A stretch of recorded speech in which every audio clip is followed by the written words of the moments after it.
The National Security Minister defends the new head of the Security Intelligence Agency. He says he now fears for her life.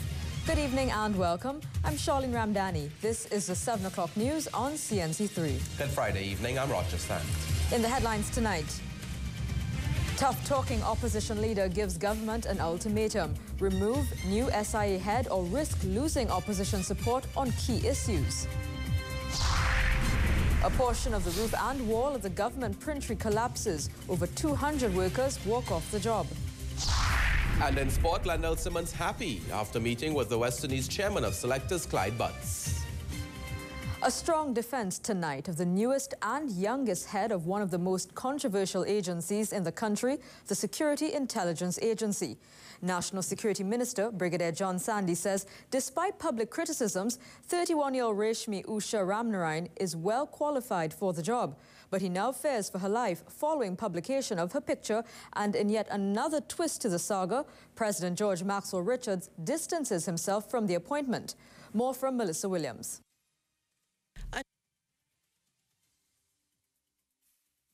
We'll return to that story in a short time. We do apologize for that technical glitch. Well, even as National Security Minister Brigadier John Sandhi and other members of government seek to defend the appointment of 31-year-old Reshmi Ramnarine as head of the SIA, comes new information that Ramnarine just a few weeks ago applied to work as a reporter with a daily newspaper. The application was sent following the scandal at the agency about its illegal wiretapping. Back then, staff at the agency were sent home pending an investigation. It was during that period the new interim director applied for a job as a journalist. According to her curriculum vitae, Ramnarine attended the University of the West Indies School of Continuing Studies, which is separate and apart from the university itself. Information on her resume dated December 2010 indicates that the 31-year-old has only 4 years' experience at the Security Intelligence Agency and not 9. Ramnarine is carded to carry out her duties as director of the SIA into the Security Services Agency, a legal entity, for the next 6 months. Well, that's the story that's taking us to your vote tonight. The question we're going to ask you to vote on is, are you convinced that Director Reshmi Ramnarine is the best person to head the Security Intelligence Agency? Well, we'd like to hear from you on this question. Text your response to the number 2623. If your response is yes, text Y. If your response is no, text N. We'll have an update on the voting during the newscast and the final vote at the end of tonight's news. A warning tonight from opposition leader Dr. Keith Rowley to Prime Minister Kamla Persad-Bissessar to rescind the appointment of the new head of the SIA, Reshmi Usha Ramnarine, or the opposition will not collaborate with the government on any issue. The threat comes even as the government lobbies the opposition for support to make constitutional changes to resume hangings. Hours after the government and the opposition sat down for talks on a walk forward on legislation which requires a constitutional majority to resume hangings, the opposition is expressing shock and dismay over the appointment of the new head of the Security Intelligence Agency, Reshmi Usha Ramnarine. PNM opposition will seriously consider whether we want to participate in any collaborative process with this government on any matter, as long as this woman remains in this position. In the interest of collaboration and successful prosecution of national security matters, that the Prime Minister immediately rescind this appointment. Dr. Rowley has several questions for the Prime Minister about the qualifications of Ramnarine for what he says is a very sensitive job which will give her access to vital information. Where did she obtain relevant training and experience in clandestine and national security matters to warrant her being considered for the post of head of the SIA? They must tell us that. Dr. Rowley raised questions about Ramnarine's relationship with the Prime Minister's recently appointed advisor and alleged that she was the whistleblower who alerted the Prime Minister to the SIA files, which led to the dismissal of the former director Keith Clement. Is this person put there to do the work of the political directorate? And if so, is that not the very allegation that was made against former Prime Minister Manning, against whom it is alleged he had used the SIA to obtain information for political benefit and political use? Is this Ms. Ramnarine placed there now to do exactly that? for the current directorate. Dr. Rowley says it is also curious that the appointment was made without the involvement of cabinet and without even the intervention of the National Security Minister, John Sandy. For CNC3, I'm Melissa Williams. In other news now, 600 workers from most of Petrotrin's operations in South Trinidad walked off the job today. The representing oilfield workers trade union is unhappy with what it says is the shabby treatment from the company's management. The OWTU set fire to a document from the company's management, which was responding to the union's concerns about the filling of vacancies and promotional appointments at the company. However, what really set off the workers was a meeting which was to be held on Thursday involving Petrotrin management and the union. The union says the managers walked out of the meeting 2 minutes after it started.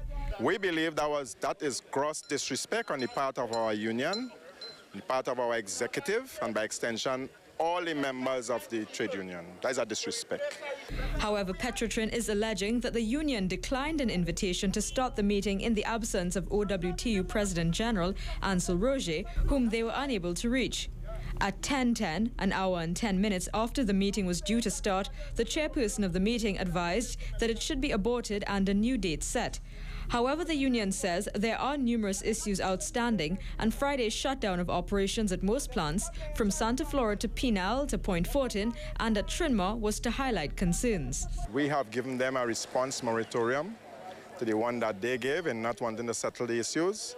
And until such time as they give us a positive response, the executive is waiting, is waiting. I'm sure the President General is in ready waiting to meet in a positive way. Not with the same people, of course, but to meet in a positive way, to move forward, to take this thing forward. Yes, because we want our company to succeed. We want it to remain viable. Over 210 workers of the government printery in Port of Spain walked off the job today after a portion of the roof and a wall collapsed. The walkout by the workers was led by their union, the Public Services Association, and its president, Watson Duke, just after 10 o'clock this morning. The PSA says the roof and wall collapsed over the weekend, and since then, little has been done to repair the building or allay workers' safety concerns. In addition, the PSA says there are several health and safety infringements taking place at the government printery, including a leaking roof, no fire alarm system, faulty fire extinguishers, and even unsanitary working conditions. The PSA says, in spite of the insistence of the Public Administration Minister that all government buildings and offices are safe, this is not the case. The union is demanding that Kariri tests be done, along with the 137-year-old building being examined by a structural engineer. So far, workers say they will return to work on Monday, but will not be venturing inside the building until something is done soon.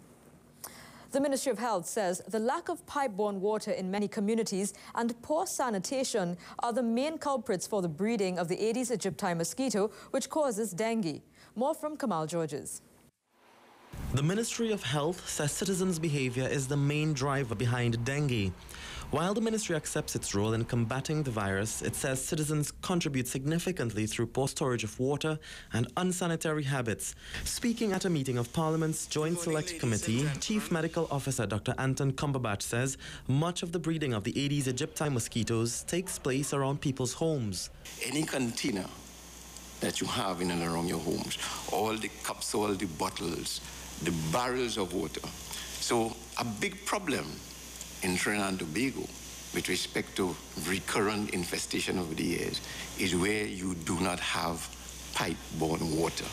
Head of the Insect Vector Control Division, Clive Tilagdari, says a lack of pipe-borne water is also a major problem. 70% of the breeding of mosquitoes in Trinidad overall is in water barrels, stored for drinking purposes or other purposes.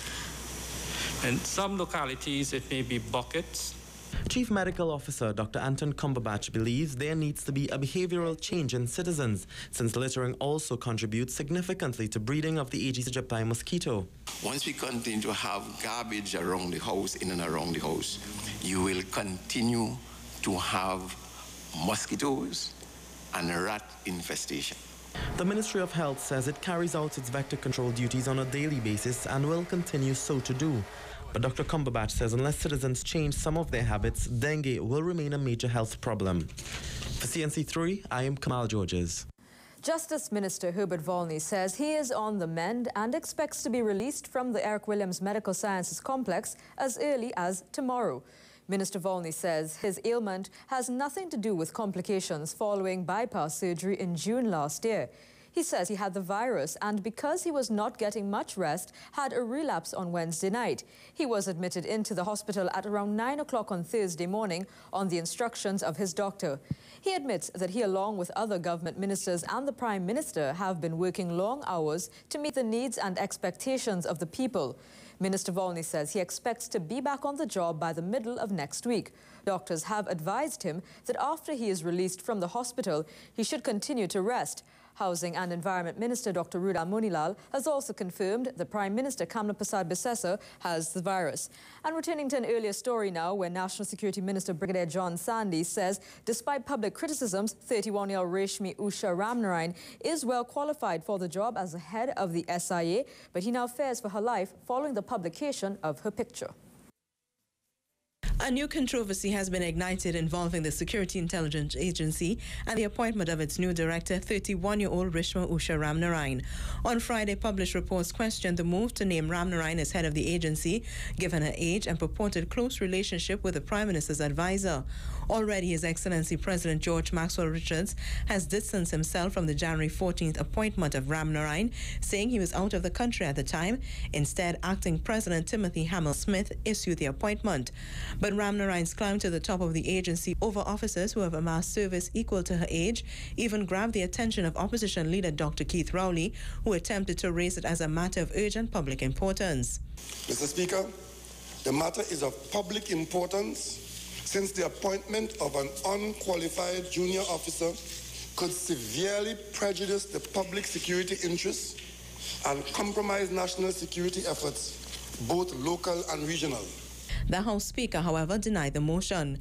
But the National Security Minister, Brigadier John Sandi, while speaking on the Firearms Amendment Bill, expressed shock at the decision to publish the identity of Ramnarayan, saying her life had been placed in danger, given not only the sensitive agency she now helms, but the recent attacks against members of the protective services.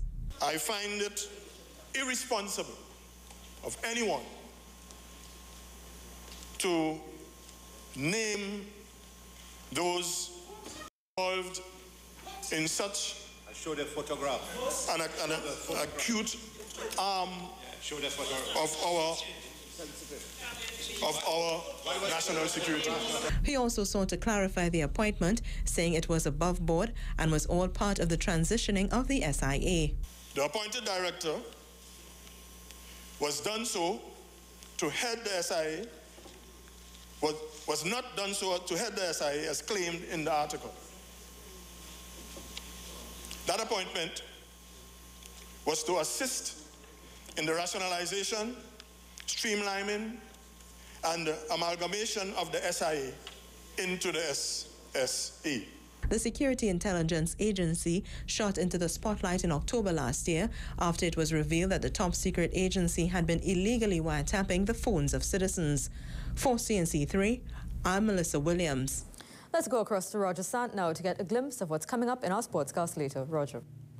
Thank you very much, Charlene. A glimpse indeed. Lendl Simmons is smiling tonight, not because he scored any runs just yet, but because he met with the chairman of selectors, who has given him some sort of reassurance. Plus, Venus Williams, she's not smiling. She's injured out of the Australian Open. Full details and highlights later in sport. Charlene, back to you.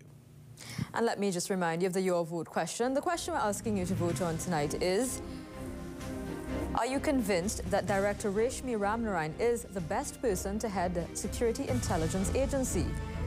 Text your response to the number 2623. If your response is yes, text Y. If your response is no, text N. We'll give you an update on the voting during the newscast and the final vote at the end of tonight's news. And coming up after this quick break, protests at UWI as the first ever national conference on the environment gets going. $60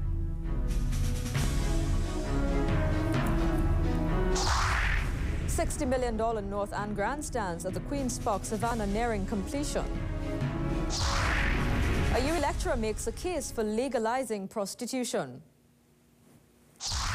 And later, Jack Warner clears the air on Cal Air Jamaica deal.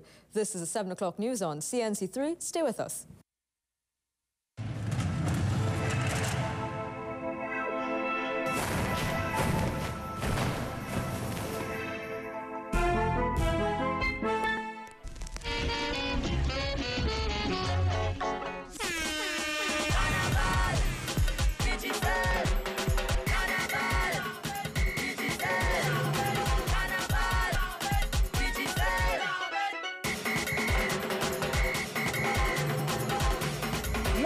passion, love the culture. I love connecting with my people. We proud to be with Digicel. Love the red experience.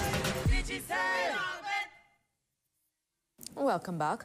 Protests at the University of the West Indies St. Augustine campus this morning as angry workers demand that the administration rethinks its offer of 5%. More from Otto Carrington.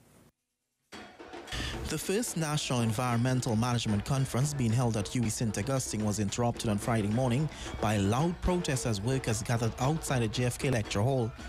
The workers, represented by the Oil Fields Workers Trade Union, are upset over the 5% offer on the table for the negotiating period of 2008-2010.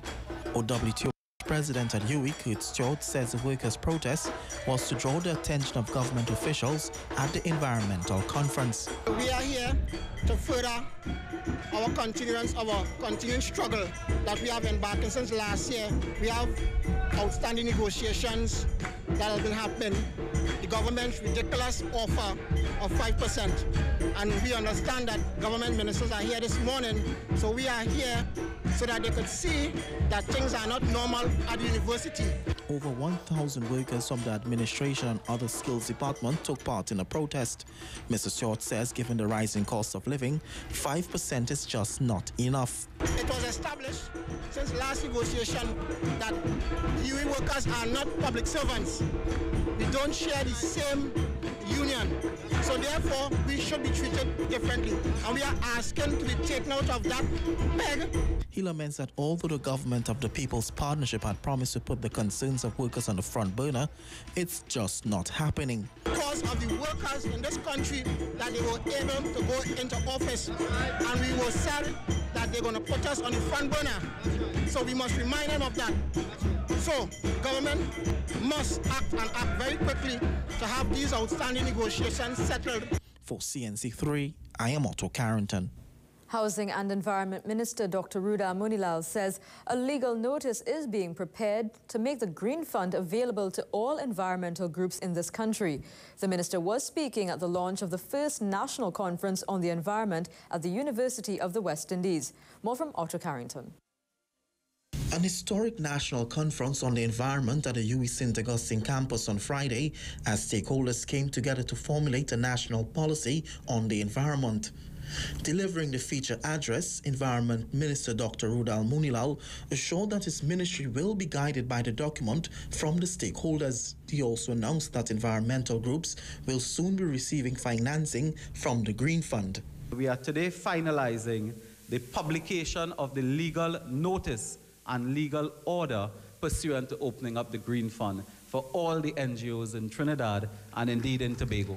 Food Production Minister Vasan Bharat says the Environment Conference comes at a time when his ministry is putting plans in place to encourage farmers to place emphasis on the environment and agriculture. Revised incentives will therefore offer in the following areas of integrated pest management, organic farming, fisheries, aquaculture, fertilizer, soil conservation, machinery, equipment, and of course irrigation. The Environment Conference focused on a range of issues including water pollution, waste management and biodiversity. Principal of the UWI St. Augustine campus, Professor Clement Sankat, made an offer to establish a National Resource Center for Research and Development at the university. I throw a challenge to all of you, my colleagues from the NGOs and from the ministry. Why don't we create a center for natural resource management and the environment at St. Augustine, where all of you could find a house and a place working in synergy with our staff members. For CNC3, I am Otto Carrington. As we conclude our series on human trafficking, we continue our discussion with UWI criminology lecturer Darius Figueroa, who, as we heard last night, made it quite clear that the demand for prostitutes is what fuels human trafficking in Trinidad. Tonight, Mr. Figueroa talks about what can be done to fight human trafficking.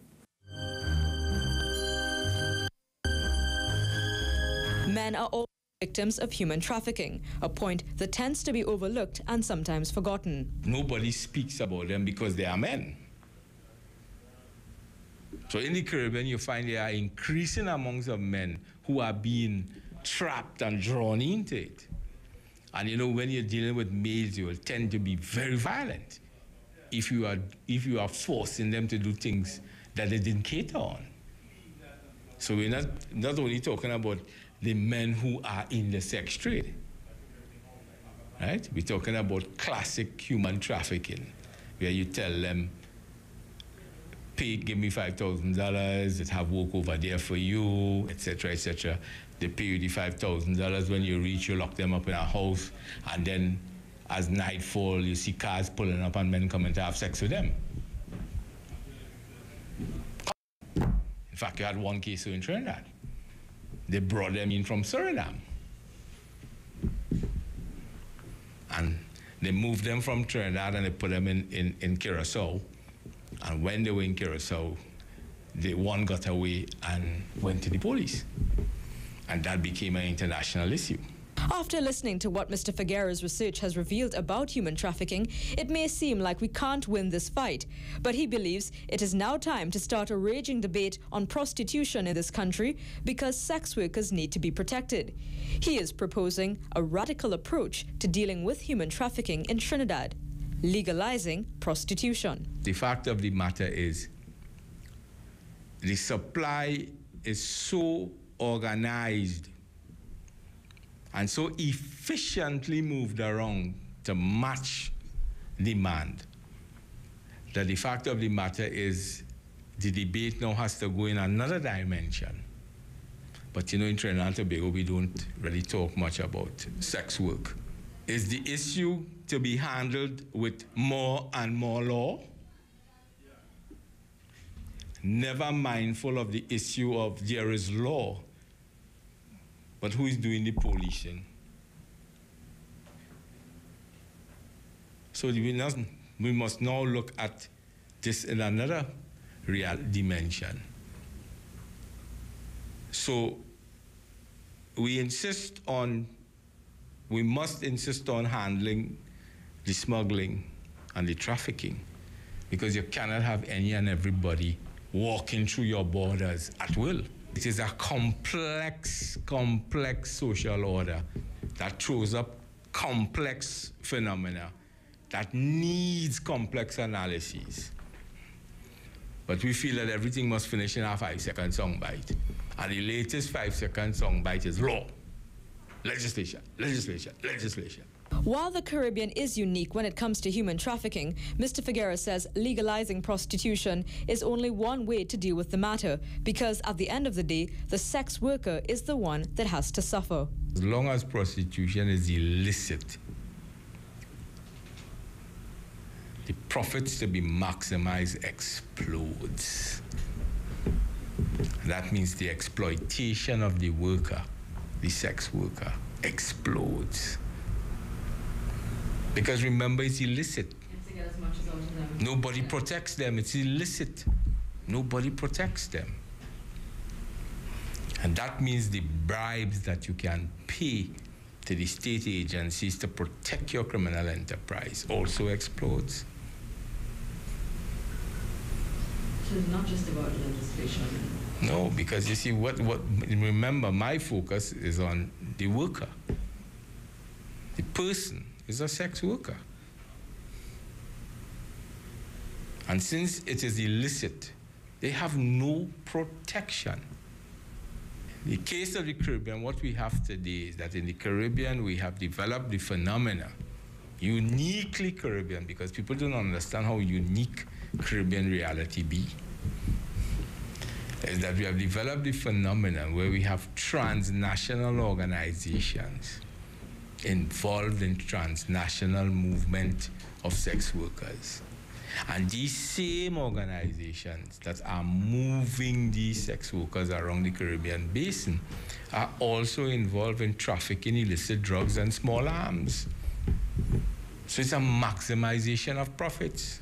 Don't have the sex worker pay for the sins of the society. Let the John pay. When you walk in, pay your tax. That is the issue.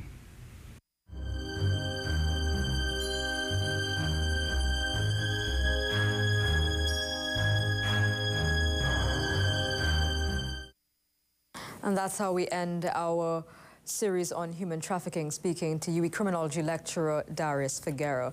Well, let me just remind you of the Your Vote question. The question we're asking you to vote on tonight is, are you convinced that Director Reshmi Ramnarayan is the best person to head the Security Intelligence Agency? Text your response to the number 2623. If your response is yes, text Y. If your response is no, text N.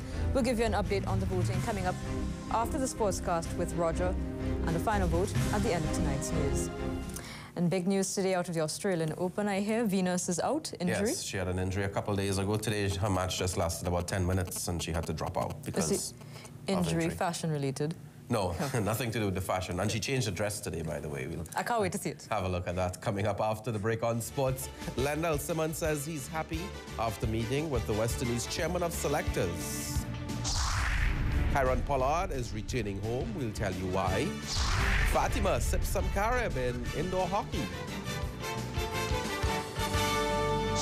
Clarence Tobias heading down under to compete.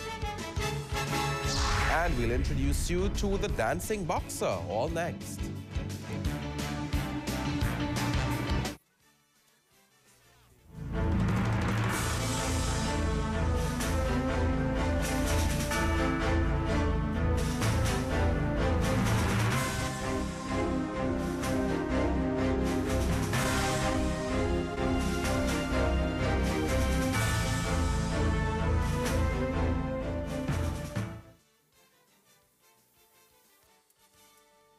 Many of the foods you love are high in acidity.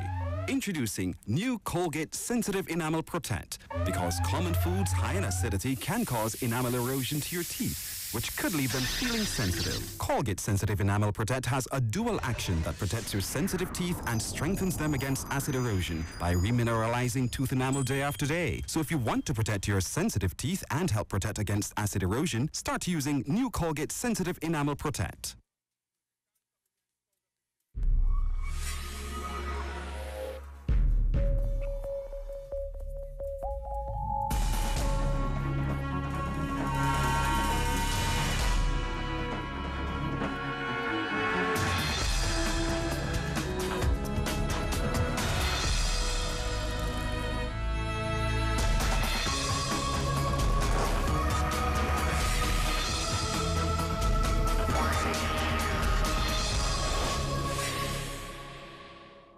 You want to go for a test drive?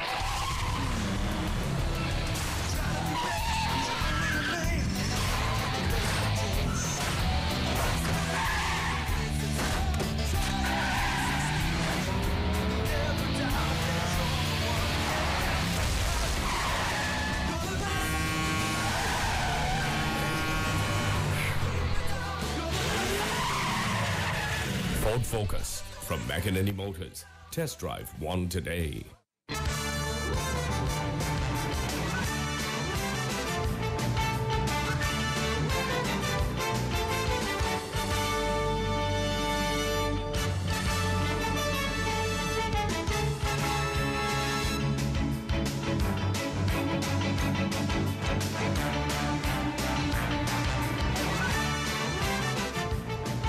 Trinidad and Tobago opening batsman Lendl Simmons is happy following a meeting with West Indies chief selector Clyde Butts yesterday over in Barbados. Simmons has not been selected on the West Indies team for more than a year, with some sections of the media reporting that he has had issues in the past preventing his selection.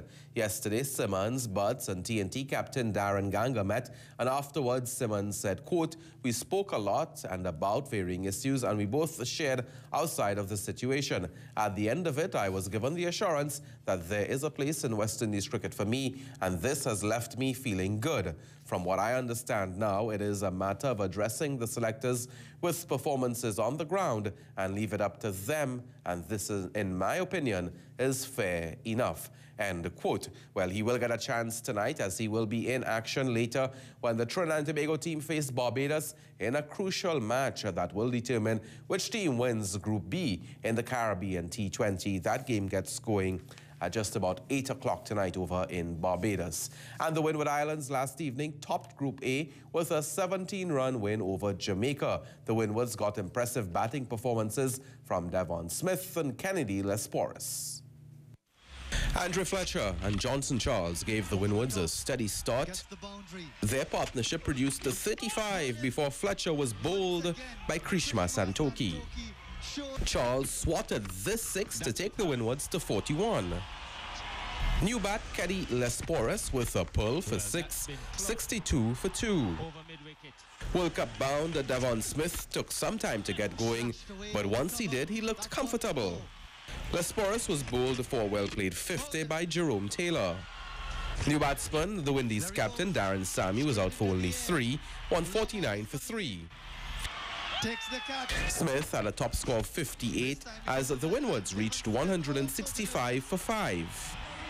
In reply, Jamaica got half centuries from Marlon Samuels. He made 53, 6 of them coming here.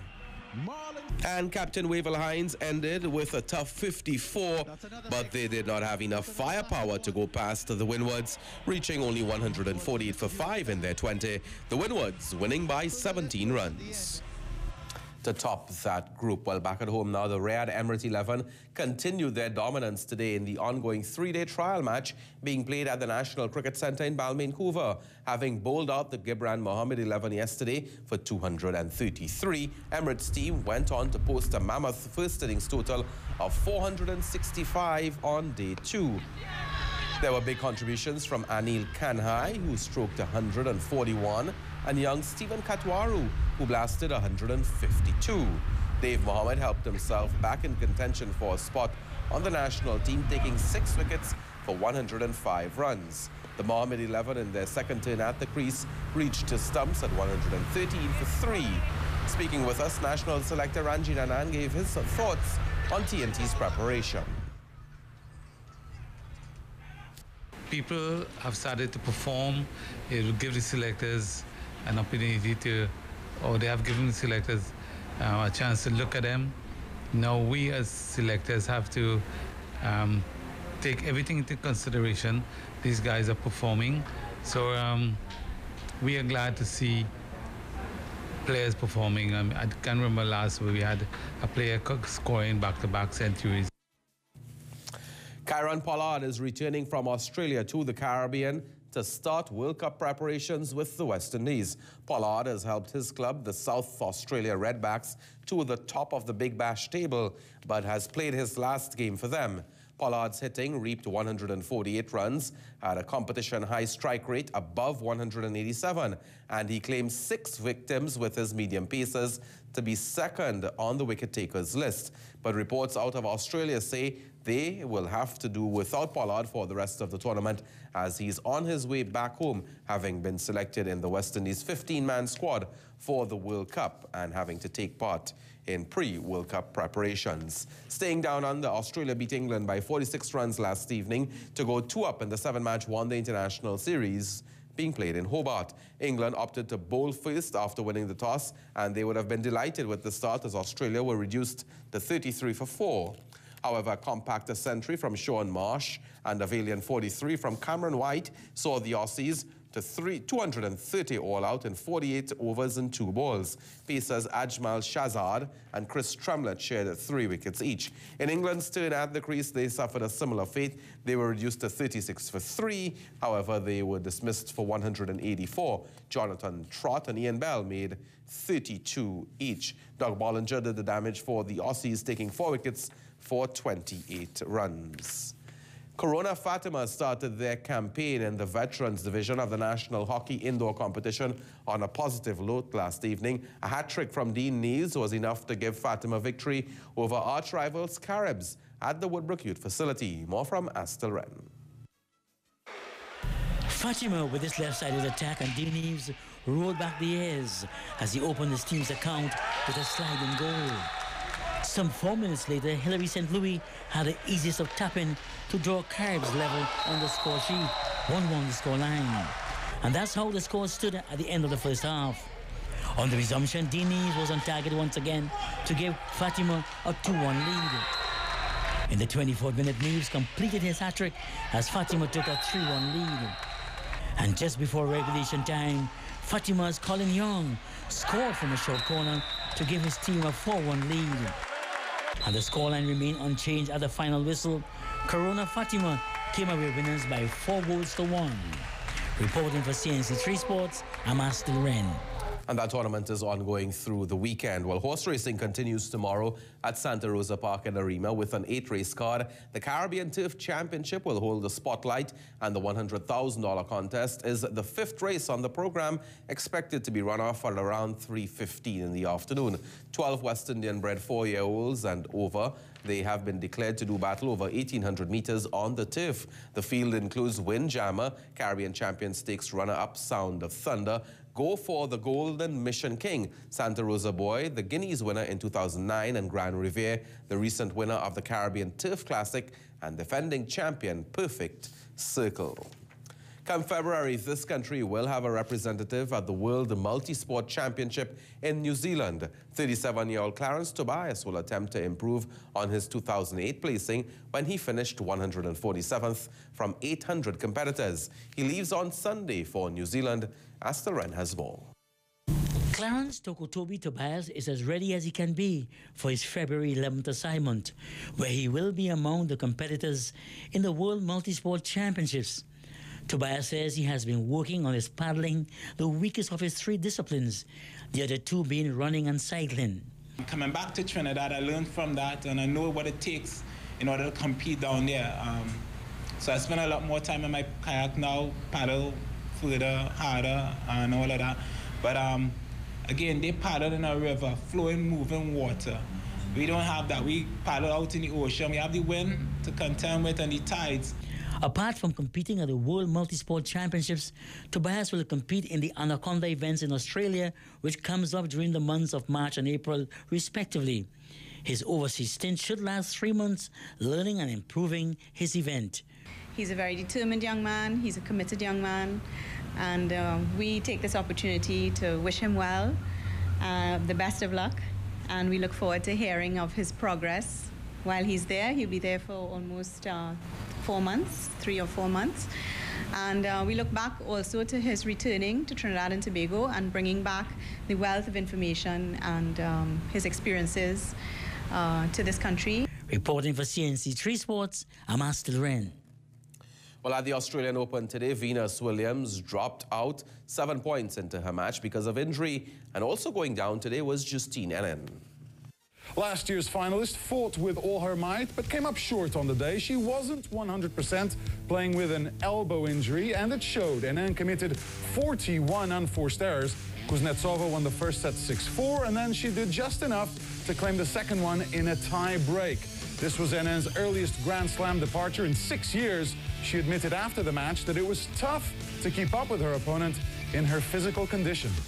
It was the first time in Venus's career that she had to quit a Grand Slam match, and she had to do it after just 6 minutes because of a pelvic muscle injury she suffered in her previous encounter.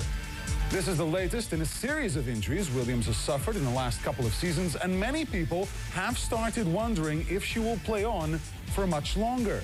The American was clear when asked whether she was contemplating retirement from the tour. Well, I'm still pretty good even when I'm injured.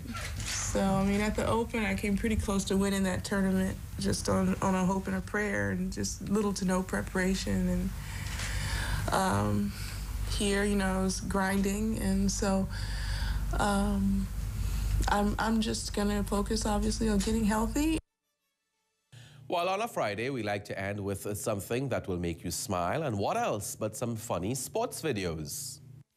Celebrations after goals take various forms. For example, Javon Ciabro, after scoring Defence Force's first goal against Caledonia AIA on Tuesday, took it to the sideline to make sure the rhythm section had something to keep them going.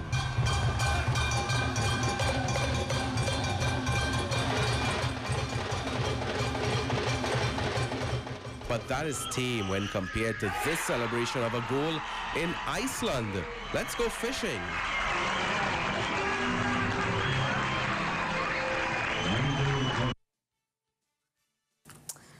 Well, just as we were enjoying it, that story got zapped. We apologize for that, but you got the idea. And let's answer our trivia question now. And that question related to tennis, which is the second Grand Slam tennis tournament of the year. And the answer, very easy. It's coming up in May, the French Open. That's it for sport. Charlene, back to you. Oh, that bug in the machine. And you know, I live for football bloopers and football videos like that, so I'll check it out. And maybe you'll bring it again on Monday. We'll bring it again. I'll request it. Yeah, we'll try and bring it again at the end of the news. Okay. We can't wait till Monday. Yes, that's a good one. That's a good one. Okay, Roger, thank you very much. Let's take a look now at the stories making news at this time. Tough-talking opposition leader gives government an ultimatum: remove new SIA head or risk losing opposition support on key issues. A portion of the roof and wall of the government printery collapses. Over 200 workers walk off the job. And still to come, Jack Warner clears the air on Cal Air Jamaica deal. But first, voting is in progress. Let's take a look at how it's going so far. The question you're voting on tonight is, are you convinced that Director Reshmi Ramnarine is the best person to head the Security Intelligence Agency? Well, so far, 31% of you have voted in yes, you believe she is, while 69% of you have voted in no. And of course, if you haven't as yet cast your vote in the Your Vote for tonight, we do encourage you to do so. Well, we're now going to take a short break. When we return, Eric Mackey will be in studio to bring you your weather. Stay with us. $25 free for the first $25 top-up of the month. Now that is something to shout about. Boom! Plus an extra $20 free top-up when you top up to $100 every month. Well, that's $20 million in free top-up every month. Now that's something to dance about, Mr. Raymond. $25. The biggest free credit. Boom! Top up 100. Get 25 free. Plus the next $20, that's 45 free. Top up with B-Mobile, every month you know you smile. Can't get up this, top up from B-Mobile.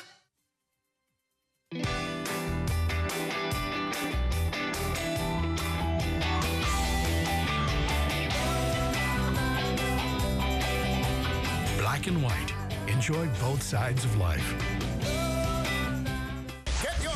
$250,000 cash with Black and White Scotch Whiskey. Just text the code in your bottle to 78247 and keep your bottle for your chance to win the grand cash prize of $250,000. Enter today. Special conditions apply. Please drink responsibly.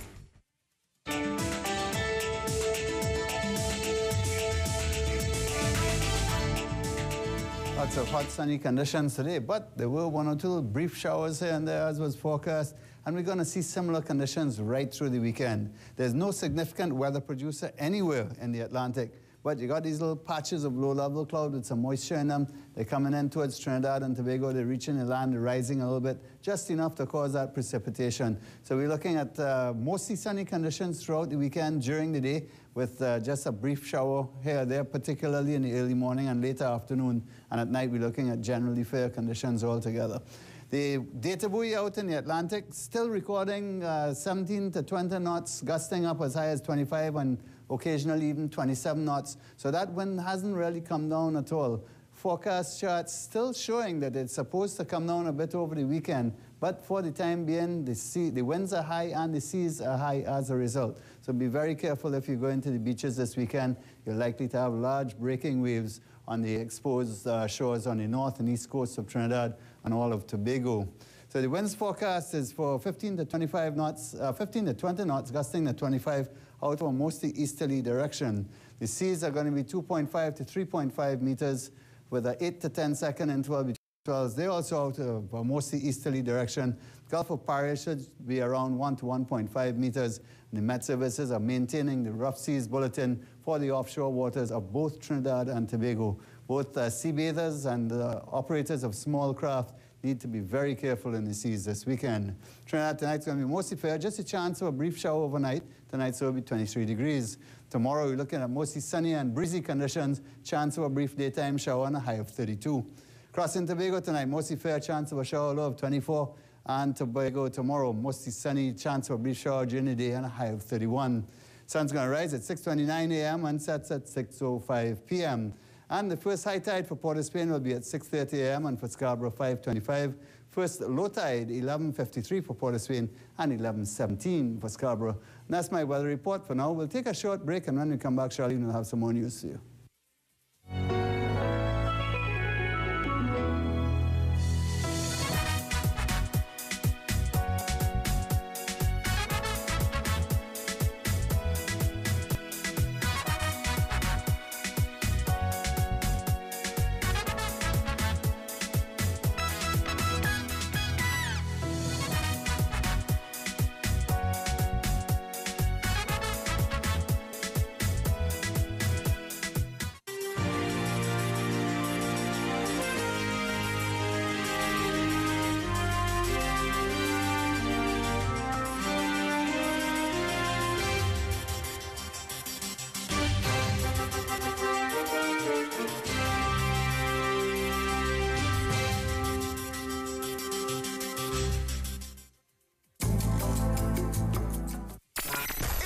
First Carnival 2011 appearances, Marshall Montano, HD, explodes onto the stage. This Monday, January 24th, at Rienzi Complex, along with other artists that are rocking TNT, Ravi B and Karma, Shaw Marshall, Bifusto, and El Bean. It is the people's celebration of the election anniversary of Kamla Persad-Bissessar as political leader of the United National Congress. Come here, our nation's inspiring leaders, as we celebrate the people's victory at Rienzi Complex this Monday from 6 p.m. It's time to celebrate. Welcome back. Besson Street Police are currently investigating the murder of Terence Hercules on Piccadilly Street, Port of Spain this afternoon. Reports are shortly after 1, Hercules of Picton Street, Laventille, who is employed with Flow Trinidad Limited, was purchasing roti at Angie's Roti Shop on Piccadilly Street while on lunch. A man walked up to him and opened fire. Hercules slumped to the ground in a pool of blood and was shot again by his attacker. He was rushed to the Port of Spain General Hospital where he died. Police are yet to determine a motive for the murder. Flow Trinidad Limited, in response to the incident, says it is saddened by Hercules' death and laments that it's not the first time an employee has fallen victim to crime. Surveillance bays will be set up along the nation's highways soon in a bid for security forces to monitor errant motorists and help in the fight against crime. National Security Minister Brigadier John Sandy revealed in Parliament today that Cabinet only yesterday gave approval for the move, which first sees officers keeping a close eye on developments along the Uriah Butler Highway. The Cabinet approved only yesterday the installation of surveillance bays on our highways, beginning with the Uriah Butler Highway. Mr. Speaker, these surveillance bays are going to serve in two realms. One, with respect to the speeding on our roads, because they're going to be strategically poised on the highway. And two, with respect to fighting crime. The minister says surveillance bays would see a quicker response time from the police in cases of all-point bulletins and emergencies. He says the capabilities would be limited to vehicles falling under the umbrella of the protective services and would be strict in its mandate. These surveillance bays will be confined to the use